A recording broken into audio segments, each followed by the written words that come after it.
Hello friends, आज मैं आपके साथ डिस्कस करूंगा परफेक्ट कंपटीशन के अंदर शॉर्ट पीरियड में मिनिमम लॉसेस वाली सिचुएशन।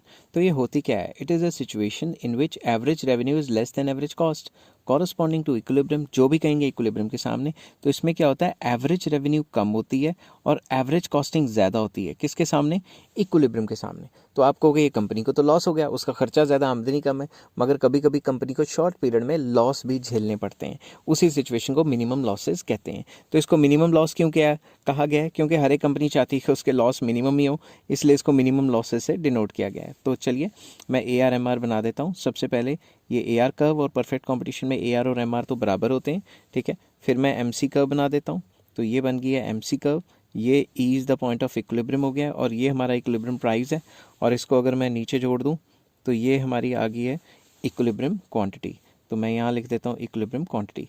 अब मुझे क्या करना है? मिनिमम लॉस एक ऐसी सिचुएशन होती है जिसके अंदर, ध्यान से समझना, जो एवरेज कॉस्ट है वो ऊपर से निकल रही होती है, ठीक है।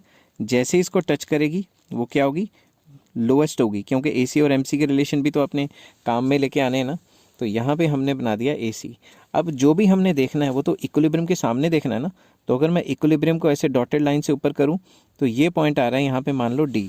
और अगर मैं स्ट्रेट लाइन बनाना चाहता हूँ और इसका मैं कलर चेंज कर देता हूँ, इसको मैं यहाँ से जोड़ देता हूँ, तो ये क्या बन गई मेरे आगे?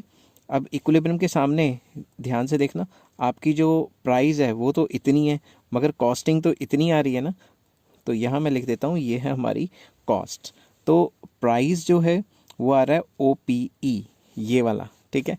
और जो कॉस्टिंग आ रही है, एवरेज कॉस्टिंग, वो आ रही है OCE नहीं। तो फिर आपके सामने ही है, जो प्राइस है वो कम है, मतलब एवरेज रेवेन्यू जो कम है, और जो कॉस्टिंग है वो ज़्यादा है। तो ये जो शेडेड पोर्शन है ये क्या हमें शो करता है? ये हमें शो करता है मिनिमम लॉसेस। तो जो भी हमने पंगा देखना है ना वो इक्विलिब्रियम के सामने ही देखना है। इसीलिए मैंने आपको ये बताया था पहली वीडियो में कि इक्विलिब्रियम पॉइंट देखना बहुत ज़रूरी है, ठीक है। अब इस सिचुएशन में कंपनी अपना काम बंद नहीं करती।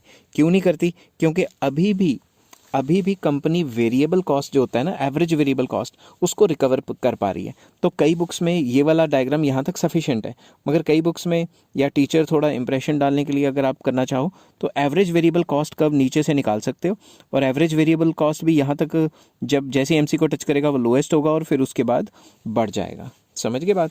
तो इसमें ये कह सकते हैं कि यहाँ पे मैं लिख रहा हूँ एवरेज वेरिएबल कॉस्ट, कि एवरेज वेरिएबल कॉस्ट जो है ना, यहाँ कोई भी पॉइंट लिख देते हैं F। तो जो वेरिएबल कॉस्ट है वो तो रिकवर हो ही रही है ना, प्राइस तो वेरिएबल कॉस्ट से तो ज़्यादा है, तो कम से कम वेरिएबल कॉस्ट का खर्चा निकल रहा है, तो चलो कंपनी बंद नहीं करते, चलाते रहते हैं। तो नेक्स्ट जो सिचुएशन मैंने डिस्कस करनी है वो शटडाउन पॉइंट है, वो नेक्स्ट वीडियो में डिस्कस करूंगा, जिसमें एवरेज वेरिएबल कॉस्ट ऊपर निकल जाती है और मजबूरन कंपनी शॉर्ट पीरियड में बंद करनी पड़ती है। आई होप ये वीडियो आपको पसंद आई होगी। पसंद आई तो please like, share and subscribe. Take care, have a nice day.